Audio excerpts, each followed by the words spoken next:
Arsinoe and Ptolemy's misguided advisors pushed the Egyptians to attack Caesar by land and sea in Alexandria. Caesar and his men, along with Cleopatra, hunkered down to defend the palace. The odds didn't look good. Caesar and Cleopatra were vastly outnumbered. But Caesar wasn't known as an awesome general for nothing. He and his men took action.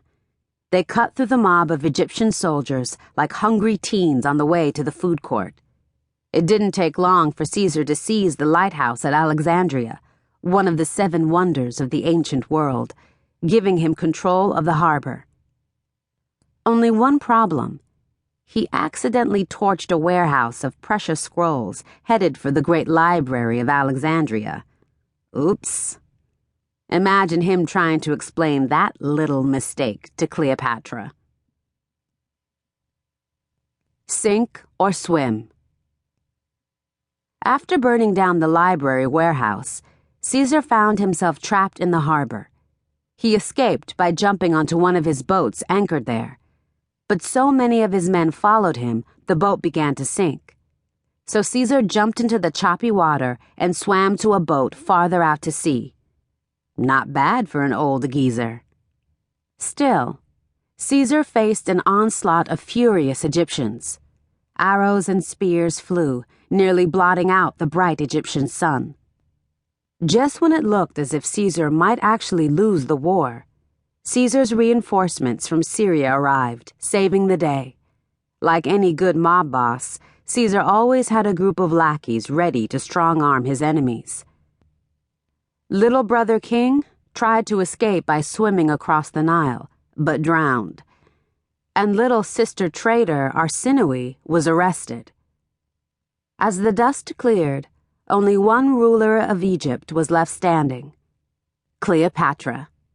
And, we can imagine, she stood triumphant with one hand on her hip and the other with fingers snapping high in the air.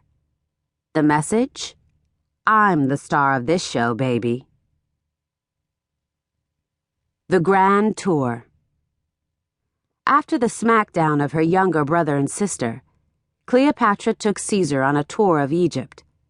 Not just any tour, but a beautiful cruise down the Nile on her royal barge. Egyptians swarmed to the banks to wish them well. They had better.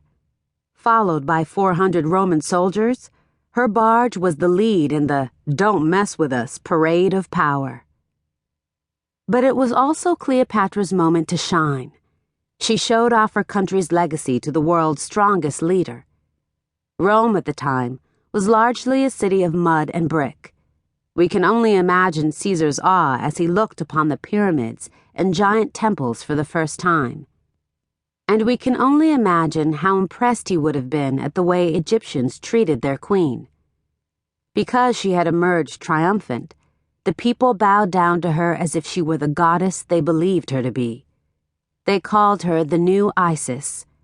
Soon, they began calling Caesar her Osiris. Her Nile cruise was a great gift to Caesar, but what Cleopatra gave him next left the whole world speechless. Books on a Stick, from page 34. Cleopatra's city totally rocked. When it came to books, it rolled too. See, all of the books at the Library of Alexandria were actually scrolls, rolled up papyrus or parchment sheets. The famous library started when the first Ptolemy pharaoh got a little greedy for books. He wanted to own every book ever written. He sent a letter to all the world leaders asking them for copies of all their stories, poems, and histories. Then he had every ship sailing into Alexandria searched for scrolls. Librarian thugs snatched the scrolls off the ships, recopied them, and then returned them. But not the originals. They kept those for the library. Over the generations, the library grew to house more than 700,000 scrolls. It would take 2,000 years before a